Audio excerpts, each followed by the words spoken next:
conversations. Let's have real conversations. Get ready to stir it up. Life events and everything in between. Let's go. Get ready to stir it up. No capping. If guests got you covered right up. Get ready to stir it up. Stir it up. Come on. Get ready to stir it up. Hi everyone, welcome to an episode of Stir It Up. We have Sharon, a popular guest. Popular guest. You are a popular guest. I guess so. And you belong here. You know that one is making the rounds, right? It is. I think you've become quite the YouTuber now. So Oh. You know, yeah. You're stirring it up. dreams can come true. They do come true. They do come true. Anyway, so Sharon and I are going to be talking about creativity, the talent of it and the business of it and everything in between. And I was thinking about who to talk to about this, and I couldn't think of anyone better. Is that a compliment? It's definitely a compliment. It's Okay. definitely a compliment. You Okay. should take it with I'll take it. With two open hands, arms. Okay. open arms, I'll take completely. It. I'll take it. Yeah. I'll take it. And I think it's an important one, and I'm passionate about it because my daughters are potentially extremely creative, Okay. and I've always worked in a creative agency, Okay. and I've seen a lot of young creatives put their back into it, but always think that they have to branch off into something else. Okay. Right. In spite of the talent, in spite of the capability, I've seen a lot of young artists Okay. not necessarily always reach their full potential. Okay. I've seen people who are like really, really solid creative minds Okay. in how they think and how they ideate. Okay. And I would hope that they would do like really groundbreaking things, right? Right. And halfway through their lives, they kind of, saying like, Charlie, I need to kind of Yeah. do something else, right? Right. And so I'm thinking about it in terms of how do we hone and curate, and how do we build that talent? And I have some of the thoughts, right? Right. But more importantly, also what's the business of this, right? So it's just having this conversation with you. Right. So maybe let's start off with, what does creativity mean to you, right? And maybe you can apply some of the science here, because I know you have some of those thoughts, right? Okay. So what's creativity to you?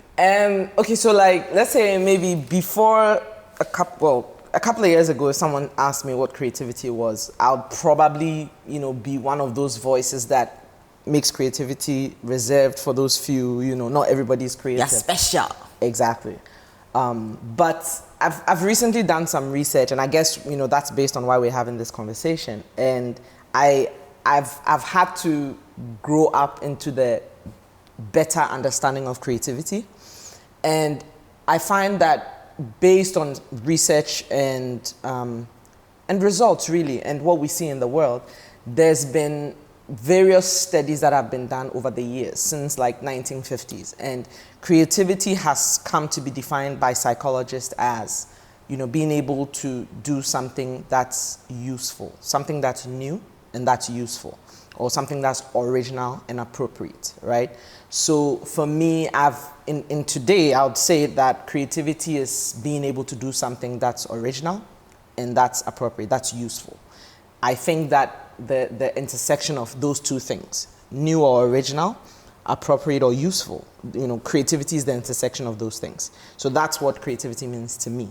Now, does that mean that something that's not new and not original or not useful is not creative? That's basically what it means. But then that means there's a whole lot of not so creative things that we call creative, right? But when you get into the research, you realize that the concept of new is also relative, because it could be new to you because you've never seen it, but I've seen it, right? Yeah. So that's why you travel elsewhere in the world and you see something and it's like, oh, wow. Yeah. But then the guy who lives there is like, oh, but we have two of this already.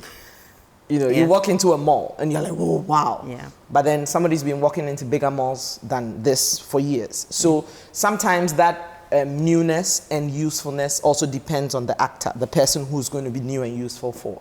So that's when it makes creativity broad. So for me, creativity means being able to do something that's new or original, useful and appropriate. You know, that's it. That's creativity to me. Okay.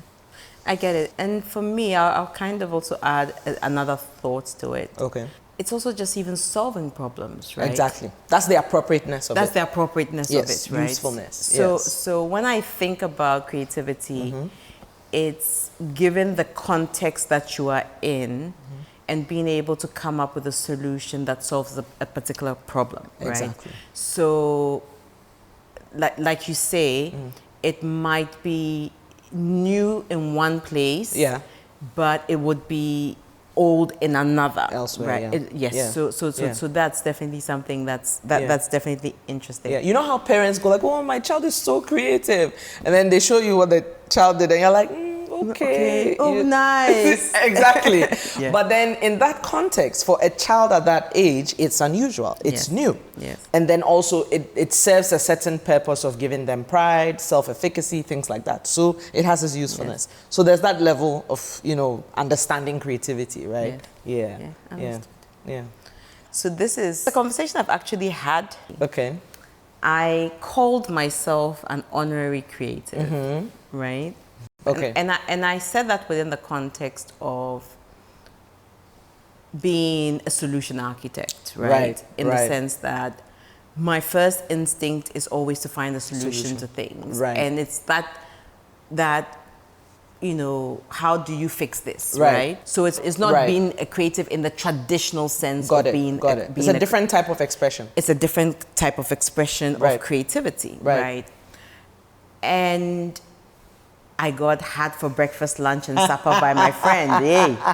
And this is my paddy, right? It's your homie. This is my homie, right? And it was downhill from there. The relationship hasn't been the same. Oh, no, the relationship is still the it's same. fine. It's intact, Okay. right? Okay. But the conversation was fire. But it was interesting to see how territorial Right? a person was about Yeah. who a creative was. Yeah. Yeah. But in my mind, I think everybody is creative. Right. Right. It's just that people have talent. Yeah.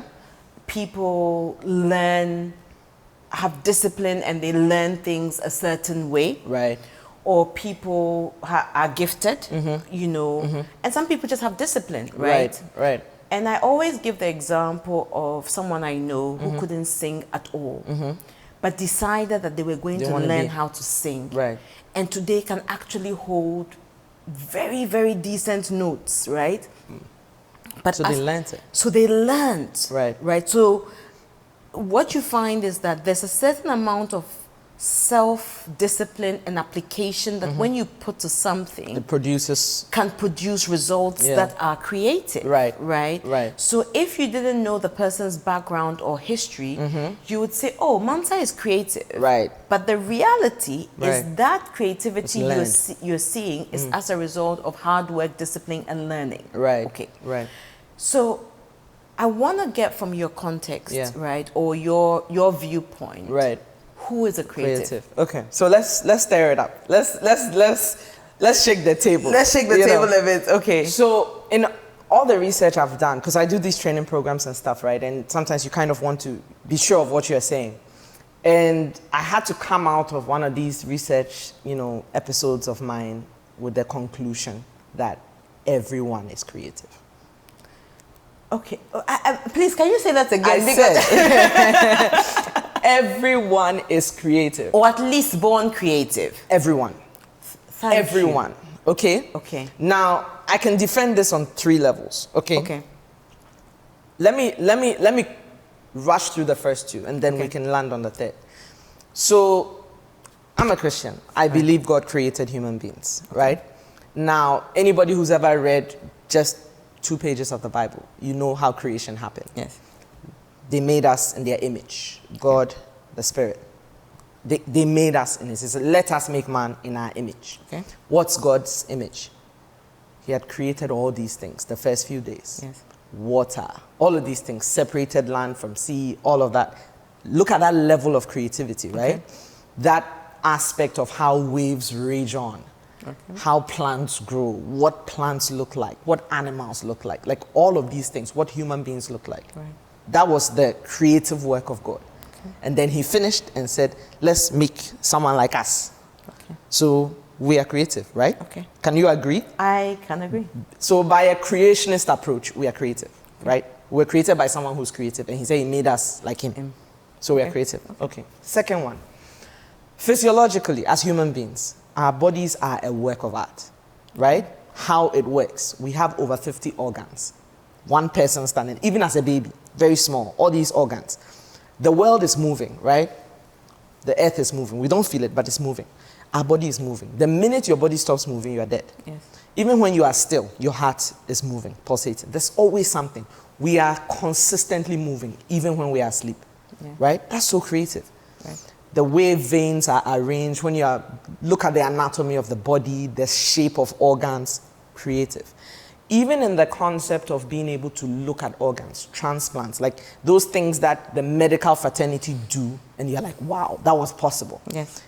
The human being is a work of art. We are a product of art. So if we're looking in terms of describing us, we are creative. We're creative. Thank you. Final one. So from a psychologist's point of view, and this is where the science comes in, right? Like the research stuff. Psychologists say that in all the research they've done, this like from 1950s, they've discovered that every single human being is creative. There's an aspect of your existence, the way you are born, the way your mind works, that makes you capable of creating something that is new or original and useful. We've done that from the beginning. Got it. Knowing how to do clothes to cover your body. So new idea, clothes. It covers your body, useful. Yeah. Right? Yeah. Okay. So what happened was after realizing that, oh, actually this creative bone everybody has. So then why is somebody's own like so wild And somebody else's exactly. So the thing is, why does this guy, why is he able to name all these animals this name and that name? Why is this person's creativity different from the next person? Because they are both creative. Yeah. Now, different researchers, have found different ways to understand creativity, right? There's the 4 Ps, the 4 As, different things. But my favorite one in all the research was by this guy, Csikszentmihalyi Mihai. It's a really long name. Csikszentmihalyi Mihai, I think in the 1998 or so, he developed this mode of understanding creativity. And he says, look, if you want to understand how creativity, is within human beings, look at it as 2 categories, big C and little c, right? Big creativity, little creativity. So big C, little c. And he says that you can ably categorize the world into big C or little c. So Mozart, big C. Me who I just learned to play piano yesterday, but I can, do some 1 or 2 skills, little c. Now, that was like oversimplification, right? Because then the other researchers asked questions like, so what happens There should be a middle ground somewhere. Exactly. What happens to the kids?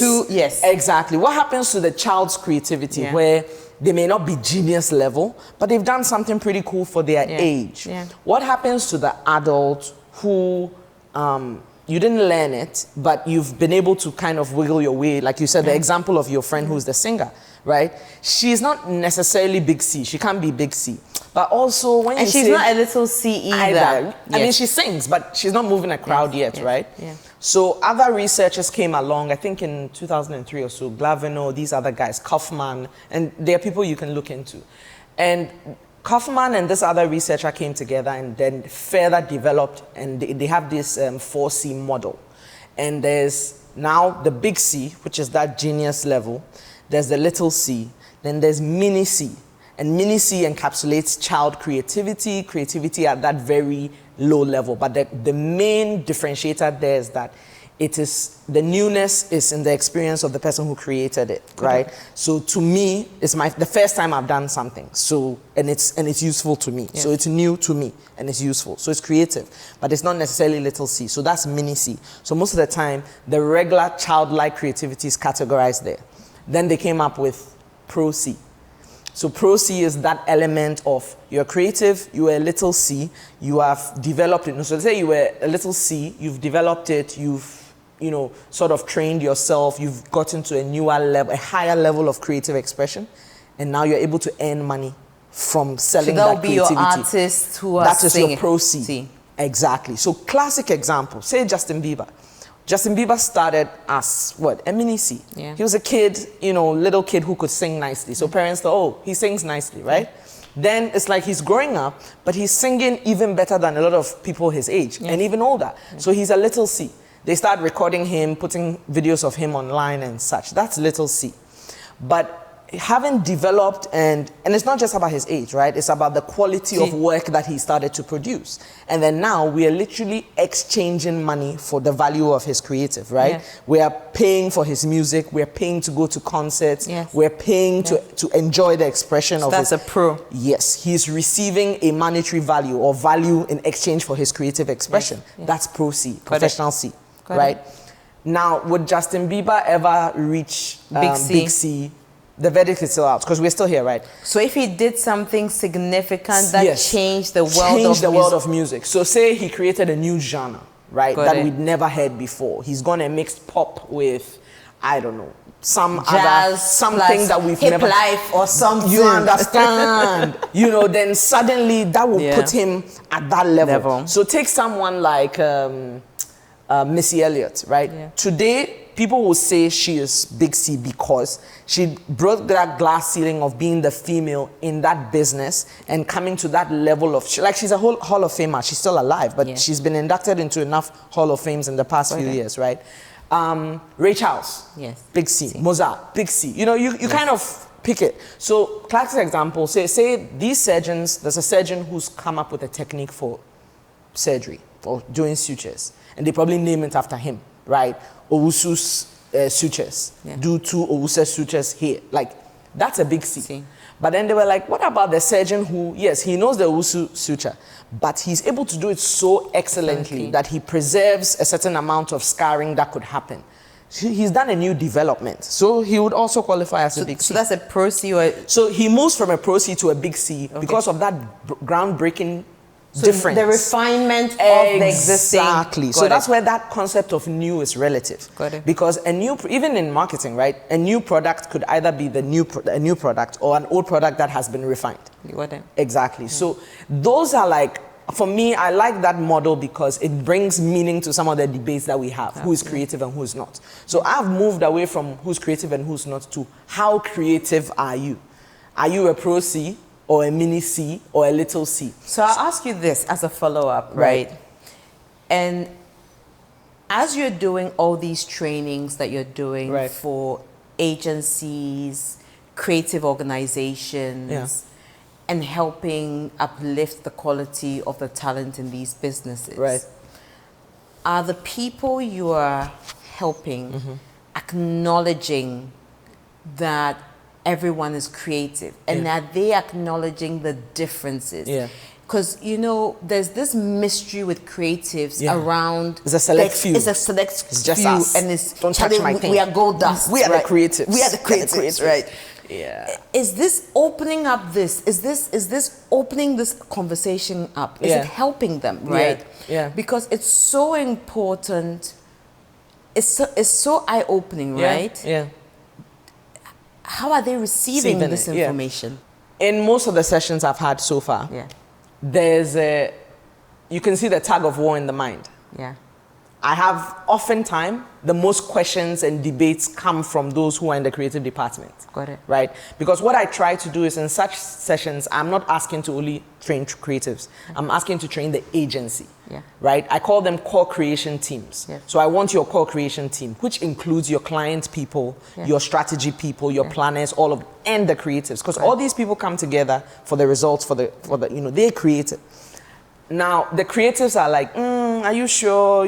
And that's why I said I can debate it 3 ways. Because I've had to, bring it from every angle. Because what I'm selling is a tough word, right? Yes. But it's proven, it's scientific. Yes. So I have to come to you and let you know that if you're a believer in God, then one, you have to believe everybody's creative. Yes. If you're a human being and you see how your body works versus how the next person's body works, you have to agree you are creative. Yes. Now, scientists are telling us, and mind you, as creatives, we also use creative process, Yes. which is also built on a psychologist's creative process for the whole of humanity. Yes. And then they develop the one for developing creative work from that. Yes. So I'm not speaking from a point of I think everyone is creative. There's the research to show. So they debate me and stuff, but by the end of the session, it's like, okay. And I think it's fostering a bit more unity in these agencies as well, because now the AE is not we are not in contest, right? Yes. He's not an enemy. Yes. I see him as having the potential of improving the creative value of what we're doing for our clients. Yes. So everyone can get their voice. Yes. Now, I think that where the confusion comes, apart from understanding that there could be different levels, like in the 4C model, is also around the concept of, and I know people may roll their eyes because like it's just semantics, but let's understand the difference between the noun creative, a creative, like a noun, Yeah. calling somebody a creative, and the adjective, the state of creative, being a creative. Yeah. So being creative or being a creative. And I think that's sometimes what is mixed up. And I then got the you. problem is there. Yeah. So we are not all a creative, Got it. but we are all creative. Got it. So the sort of like how you say, oh, someone is friendly. That's the same way you can say someone is creative. Yes. But we are all creative in that light. Yeah. By describing us as our human nature, we are all creative. Understood. The pro-Cs among us are the creatives, Got it. right? Because they have gone a level of developing their skill to a point where you pay money in exchange for the results of their creativity. Yes. Yes. You understand? Yes. So what happens is that when you stand with someone who is a creative, you are both creative in a way. You are Yeah. both creative. Yeah. But the difference is that that person has spent more time, invested more. And has honed their craft. Exactly. Yeah. So on the face value, you both have the same potential of creativity, but they have focused on it. It's like you meet somebody who knows how to do something better than you. Yeah. That's it. So we can all do it, Yes. but you can do it better than me. Absolutely. And that's where we need to understand that difference. Understood. When you are using it as a verb, as a noun, as an adjective, they mean three different things. You understand? Understood. And I think sometimes we just confuse that. So it's Yeah. like, hey, you're not a creative, you're not a creative, you know. But we are creative. Your account person is a creative person. But you are a creative as in it's your role in the agency to be creative. Yeah. So you are paid for your creative results. Yes. But the account person is paid for their creativity. Yes. Yes. There's a difference. No, I completely get it. Yeah. And what I believe is this is where the conversation around collaboration comes into play, right? So when you think about a business, you always need to think about it within the context of the abilities each person brings to the table. Right. And being able to say, listen, I'm a creative, this is what I do, this is what I bring to the table.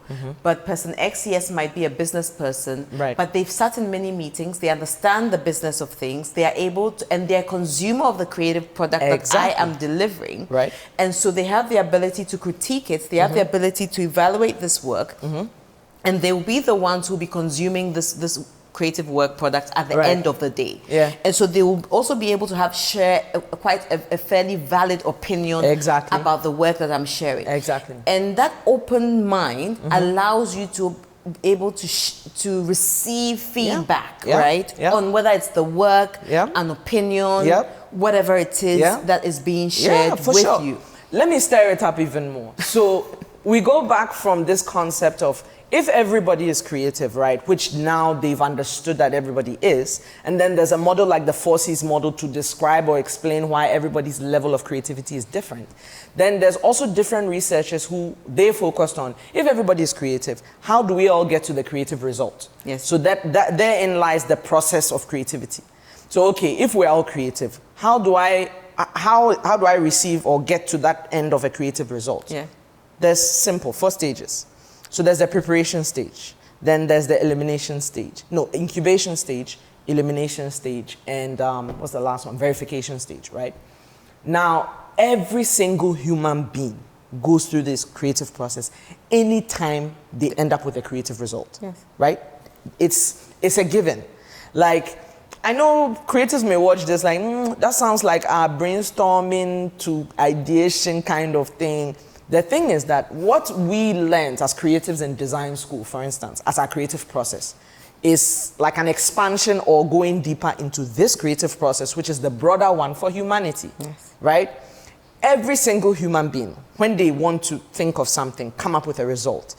Because you are inherently creative, you were designed to come up with creative results. Immediately, your mind goes into preparation stage. What happens in preparation stage is that's when you collect all the information possible, right? Every kind of information you need.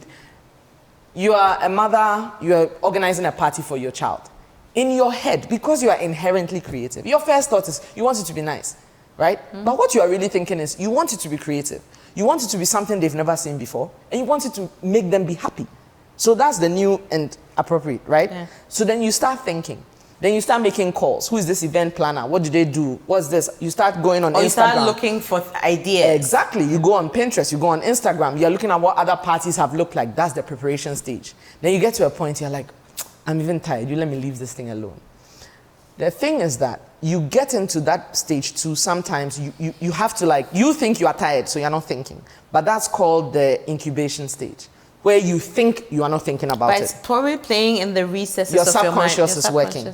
So you left it alone, but your subconscious is still at work, trying to figure things out. How do we do it? So you could leave this for 1 day, 2 days, 1 week, even 1 month. The interesting part is the longer you give yourself in incubation, the better ideas you will come up with. When you're done with that incubation stage, then the next stage is elimination. The eureka moment. That's when you finally realize, let's do this theme birthday party. We'll do it like this, or we should do it like this. So then you start to kind of come up with all these different ideas. Then the final stage, verification stage. Is this going to be helpful or useful? And is it original? Is it appropriate? So that becomes like the final tick. You tick a box that, is it original? Is it, and you know, we all go through this process, whether you admit it or not, whether you recognize it or not. It's just that you probably you're not always aware that your mind is going through these phases. Scientists have researched and confirmed that when human beings are thinking and they are coming up with a creative research, this is the process that they go through. So when you become conscious of it, it elevates the result of your creative thinking. Because now you realize that, okay, I need as much information I can get. Because the more information you get at the preparation stage, the better quality of your incubation stage. The longer your incubation stage, the better quality of your elimination stage. You see how it goes? I get you. Exactly. So we all go through it. You know. So coming into creative industry. Okay. And when I think creative industry, I'm thinking about advertising. I'm thinking about music. I'm thinking about art. I'm thinking about design. Right. The broad scope. The broad scope of creativity. Right. Creative arts. Creative arts. Right. Sure. But anything that is problem solution driven, but more requires there's a visual or music. Creative arts, right? Fashion. It's all in there. It's all in there, right? Yeah. Dancing. Dance. Right. If there were 3 or 4 things today that are limiting the development of this industry in our part of the world today, what will those 4 things be in your view? Okay. And you know my opinions. I know.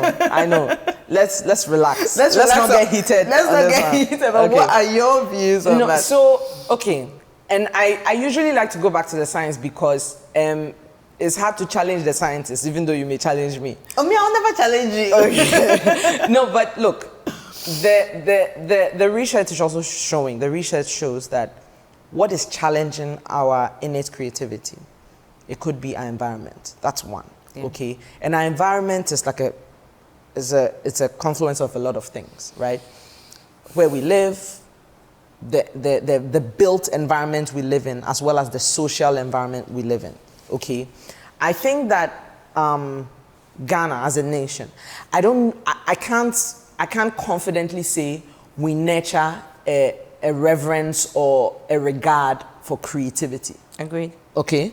Now, there's this, I was on this interview and I talked about how, you know, we need to look at like education reforms, right? If I say, I've taken my child to school, you want your child to be well educated. That's the whole point. There are some things that you can teach, but they also have a benefit in the social society. Art appreciation, I think, is one of those things. I agree. Right? And art appreciation is not about learning to do art. It's about learning to see art for what it is and appreciate it for its level of creativity. If we had that as like... Let me tell the people who comment on my agozos in my house. When I'm on Zoom calls, Okay. it's never any Ghanaian. Yeah, of course. Of course. Because we don't have the eye. Never. We don't have the eye. It's always someone from Belgium or the UK, or it's always someone, some Caucasian, someone says, "Oh, what's that?" Yeah. And Environment plays a big role. It's amazing. Yep. Or the carvings in my house, and it's like, oh wow. Yep. Right. Yep. There's an eye for it. There's an eye for it, Exactly. and immediately they talk about texture, they talk about color, and they say, "Oh Yes. wow, that's amazing!" Yes. Right? Yes. Recently, a friend of mine And these went- are not artists. and these are not artists, But they know how to appreciate But the they know art. how to appreciate what they see, the form, the Art. color thing. That's art appreciation. And yes, Yeah. recently a friend of mine went to an El Anatri show in the UK. Okay. And she says, okay, I was the only black person there. Yeah. And she says, and all the people are looking at me like, where is this one? What too are you from? doing here? What are you doing here? and she says that, but he's from my country. I deserve to be here. I belong here. Yeah. You know. And when she Yeah. said it to me, I was like, it's such a shame. Yeah. Yeah. We you see, and what we don't realize is that it's related. Okay. Yeah. So there's this thing called, there's the investment theory of creativity that says that you have to be willing to invest or to come up with creative ideas that could even be unpopular, right? Yeah. And you have to be willing to be so persistent in getting them accepted as good ideas. Yes. And that's basically selling it low Yeah. in order to receive acceptance for it, Yeah. thereby increasing the value of it. Right? So I agree. that's investment theory of Yes. creativity. Yeah.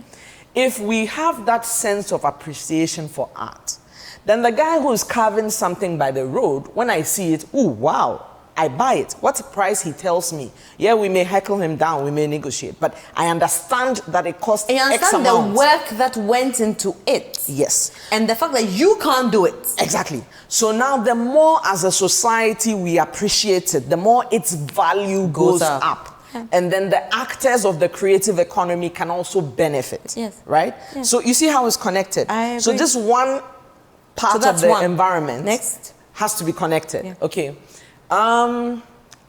Dare I say how we were raised?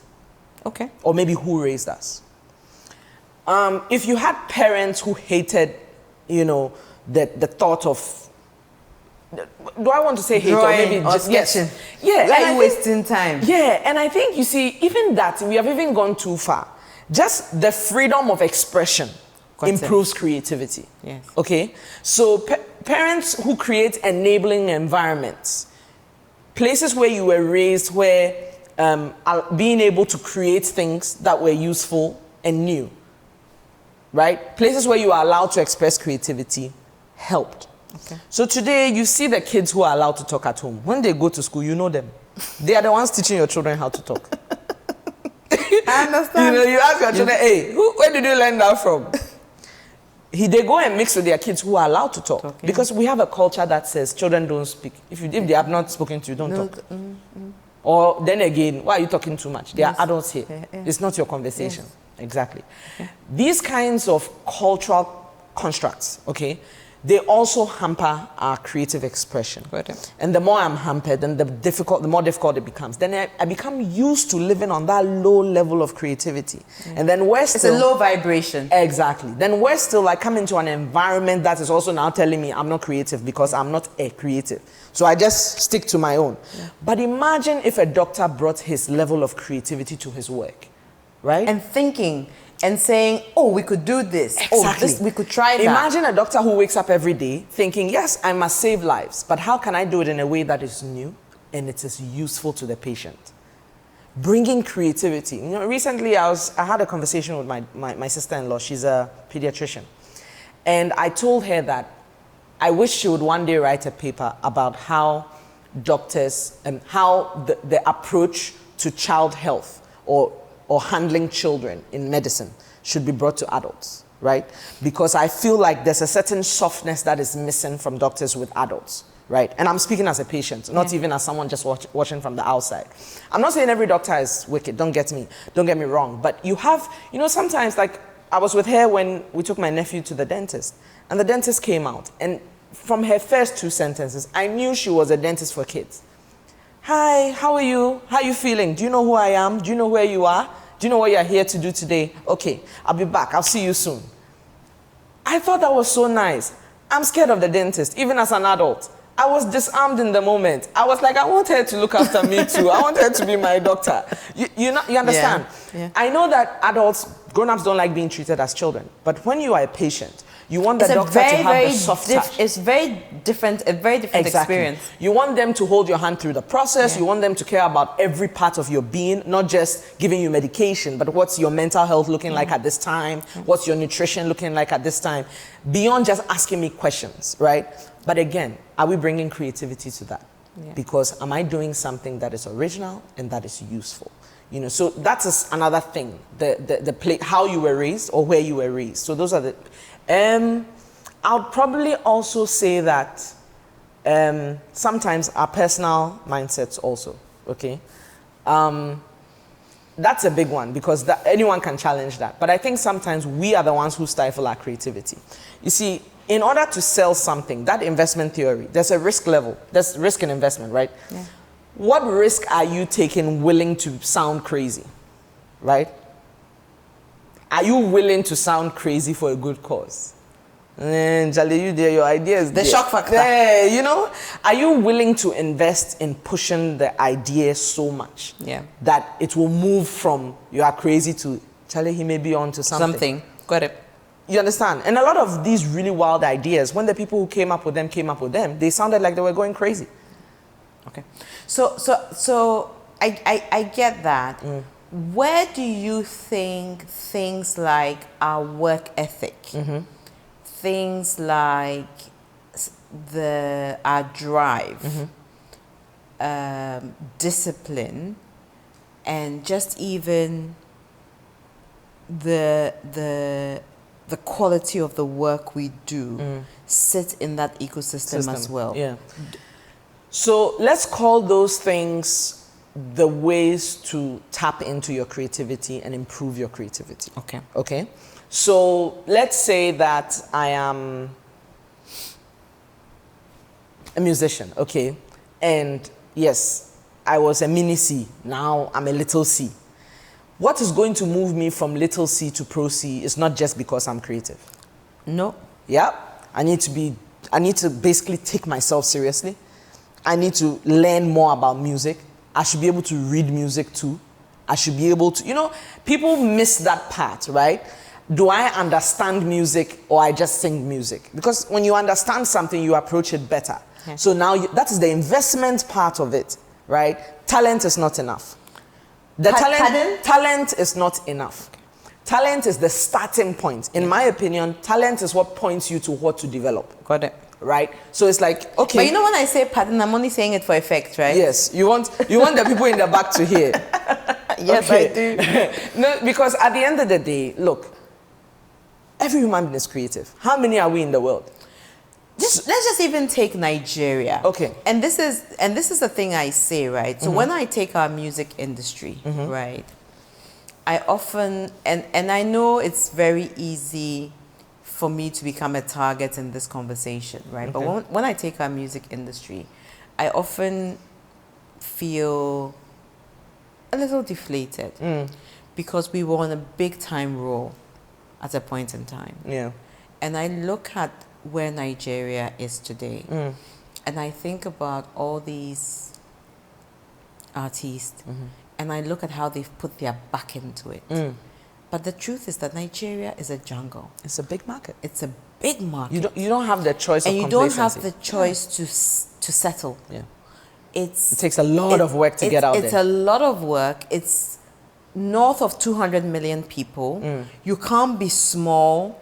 You need to push the work into it. It's work ethic. It is a lot of you need, there's ideas that need to be different. You need to stand out of the crowd. You need to be managed properly. Yeah. You need to decide that you're going to be professional. It's not about your friends, surrounding yourself with friends to manage your career. Right. You need to be willing to take difficult feedback. It's the things you're talking about being professional, Yes. right? Yes. And so the question is, what have Nigerians done in the last 10 years Right. that has taken them from not being in the game Right. To be in the game. to be in the game? Yeah. Not only in Nigeria, Yeah. not only in Africa, Globally. but globally. Yeah. Where everybody, when a song is released, it's The world knows. The world knows. Yeah.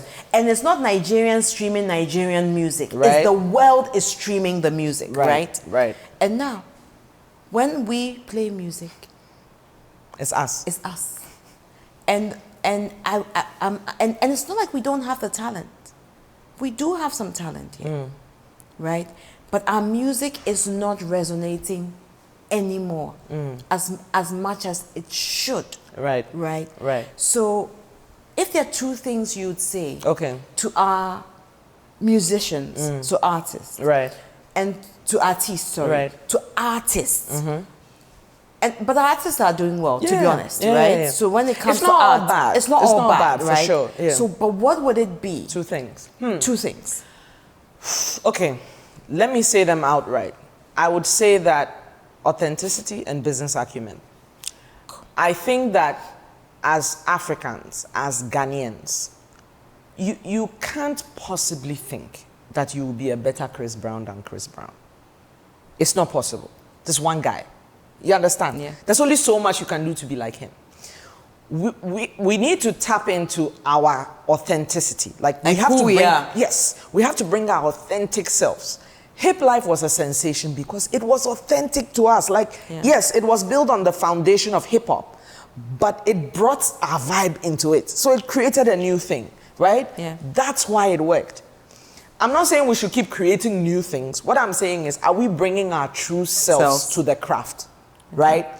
When I hear, and I don't want to mention artists, but look, no matter where you are in the world, there are some artists whose, when their songs come, when you hear the percussions, the drums, you know it's African music. Yeah. They don't have to tell you. Yeah. Today, Amapiano is big, right? Amapiano is big. But when I started listening to South African music back in the day, Kwaito, it was unmistakable. You know how it's happening. You know the shouting here, you know the beat, you know the rhythm. You kind of know what's happening. I didn't understand the language, but I was into it. The days of Channel O, you know. Yeah.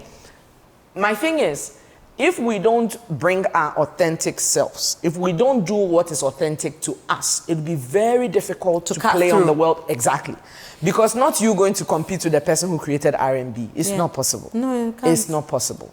You need to be you. You need to be what we're doing. And do it in a way that appeals to your people. And then people, because people want authenticity. Exactly. Right? 'Cause exactly. then it Even as resonates. commercial creatives, Yes. right? You want to win a can. You're not going to win a can trying to write an ad that will be written by an American creative No. and you'll be better than them. No. Because you are trying to copy their culture. No. So what is unique to you? And you see a lot of these African brands and African work that gets to Cannes. It looks African, or at least it tells African stories. Yeah. We win on our authenticity. We win when we are ourselves. I think the challenge is that when we hear ourselves, we are think, not sure. Yes, we think of the streets, but we can package the streets. You understand? You package the streets Yeah. and take it to them. No, but you see, but that's who we are. Exactly. And that's the only way we can win. That's the only way we can win. Yeah. Because if today I shoot an ad, But you know what we said? What? It's like you have to bend it down. you understand? Right? Because, no, look, here's the case, okay? In my opinion, we have all the potential in the world to get these things done. You know, we have the potential. But look, there's no way you're going to stand on a stage and sing R&B better than Chris Brown. Do you understand? Yeah. Like, so I got that he's one. in So the side. second So that's one. the authenticity side. And let me just add this. Even coming to the commercial creativity, right? Advertising and all that. You have to remember that you are now competing with them not just on the idea or the concept, but they are going to let Steven Spielberg produce the thing. He will produce it like and a so movie. production values. Do you understand? Like when the production is being done by a movie act, like, you know, come on, let's be real. You understand? Yeah. And then they go and throw Kerry Washington, all these celebrities in the ads. I mean, realistically, the best you can do is be yourself to get there, right? So yeah, authenticity is big. And then the second one I said was business acumen. Yeah. See, I don't think I can stress it enough. Yeah. And you know what? There are people who put family and friends around, and those family and friends are there because of what they can do. We have to all understand that, yes, we're Africans, we're about family and friends, but you do yourself a disservice by surrounding yourself with people who can contribute. But I say it's yes men, right? Yes. Because you want people who... Yes. So artist repertoire, right? Yeah. This A&R system where there are people and there's like... And you know, we have this thing, and I understand it, okay? I understand that, yeah, I don't want to sell myself to this record label or whatever. But sometimes you have to think of ways to an end, right? You have to figure out how you charter your path. I think that business acumen, when I say business acumen, I mean it, business. Yeah. Because what do businesses do? They start by thinking of where they want to go, vision. And then there's the strategic intent, and then there is the strategy, then there's the tactical things that you do in service of getting to where you want to go to. Exactly. Yeah. And then you come to your people, you talk about culture, you talk about all those things. You have to be like that if you are going to be an artist that gets out there. Yeah, I get it. There are some, you know, 1 or 2 wild cards that it just happens. But systematically, this is the way to do it. How are you positioning yourself? How are you selling your brand? How is your culture? How's the culture in your team? Who is your team? Who is in your team? What are they doing? Do you have people in the recording studio that can tell you that, bro, that verse was whack? Do you understand? Like, oh yeah, Charlie, the beat, you kill him, guy, you kill him. You are too good. Then the money is too spraying. You know, like, come on, guys. You know, and I think that we have to be sincere with ourselves because... But we are not. That is where this good authenticity, business acumen, that's where the longevity comes from. You're talking about Agoso. You know, I learned how to appreciate paintings as a kid from an Agoso painting. My dad has this one. He bought this one of 2 women pounding fufu. So one was standing, one is sitting. Huge painting. It's the first painting I saw because it was in the house I grew up in. And today, the style of painting I like, just last year I realized, it clicked. I'm like, oh. That's why. Because I love a bloody Glover. I love the pastel, the thick pastel on canvas, right? Yeah. And I find that I like art that's like that. Yeah. So not the overly abstract stuff. Yeah. I should be able to still see what they're saying. You should be able to see that there needs to be a visual in the visual. Exactly. But then it's always like thick paint applied. It's always broad strokes. Yeah. That's Agoso's work. Yeah. So I'm like, wow, my art appreciation is highly influenced by Agoso. Yeah. Why is that? My dad had a painting. And I just looked at it. It was basically what my mind conditioned me to believe was good painting, good art, right? Yeah. This is some of what I'm saying. That level of bringing the concept of art appreciation. And I think that if those 2 things, going back to your business acumen and your authenticity, Agoso has stayed true to the things he's done. Now he's doing sculptures and all that. Yeah. But at the end of the day, when you see an Agoso, you know it's an Agoso, right? Yes. So being authentic is not even just about being authentic as Ghanaian or African. It's also as your style, as who you are, as how you brand yourself, all of those things. And just also surrounding yourself with people who know. Yes. And consistently enriching yourself with knowledge, right? Exactly. So I have experienced artists who are really talented, right? But have no clue how to even take that talent and to the next level. To the next level. Yeah. Yeah. and are probably going to be poor for a very long time. Yeah. And it's really sad for me. Yeah. So my question then becomes, how do we not exploit these people? Yeah. How do we then support them, right? Yeah. And that's why I'm having this conversation Right. with you, because Right. for me it's almost as if looking into the future, if I potentially have two artists on my hands, You're a made woman. I'm a Self-made. made, I'm a made woman, and I need to make sure, I need to make sure that they have the right support systems that allow what creative economy exists for them to thrive. For them to thrive, right? Yeah. And I will be Burna Boy's mother In a heartbeat. in a heartbeat. Drop it all. Yeah. But then I don't want to be just the lone person who does it for, her own. But then is there the potential for this to extend to more and more creative people out there in the world? Yeah.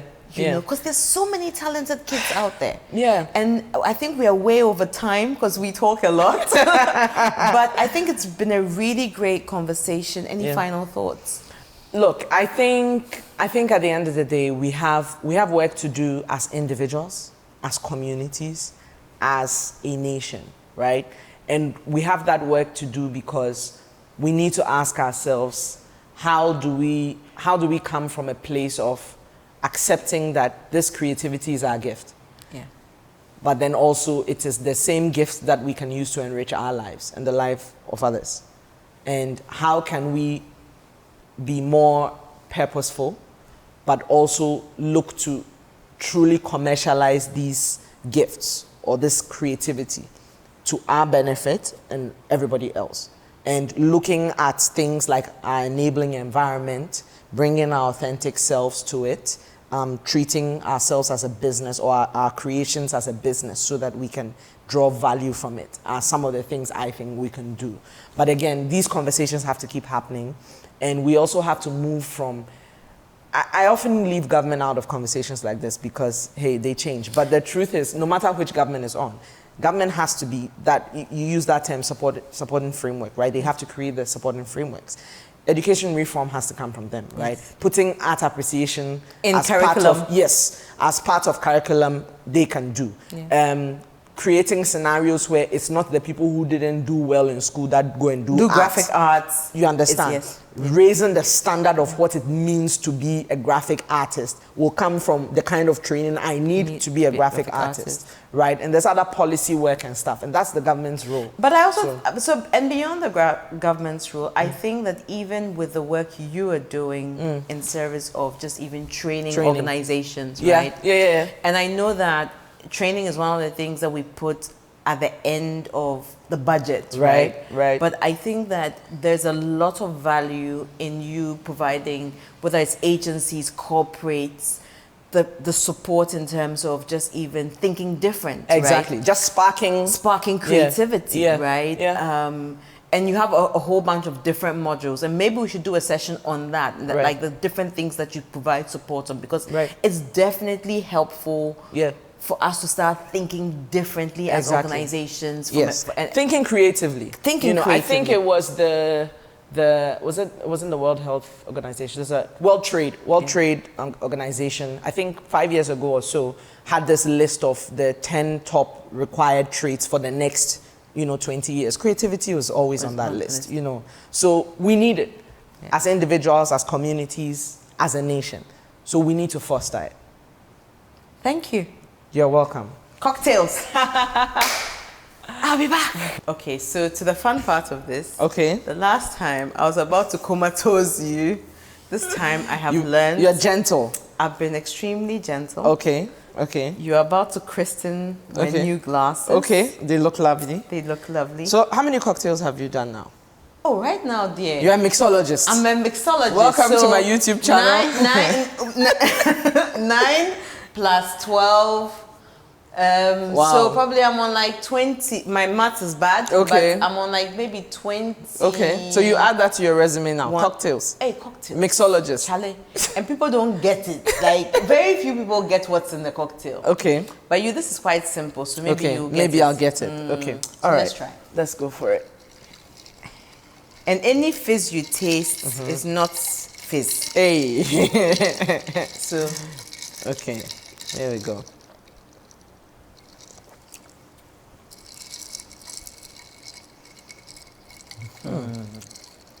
I create more then. You get it. This is very easy. How is this easy? You get it. Is that cranberry juice? Zero cranberry. Zero juice. cranberry juice. It's nice though. Try. Try one more try. One more. One more try. No alcohol. That much I know. Lots of soda water. Let me start from there. Half of it is soda water. Half of it is ice. Shocking. So let's try Wow. 2 other liquids. 2 other liquids. It's not apple juice. No It's not apple apple juice I'm tasting. You finished. On that note, stir it up. There is 2 shots of Okay. and then grape juice. That's it. Grape juice. Okay.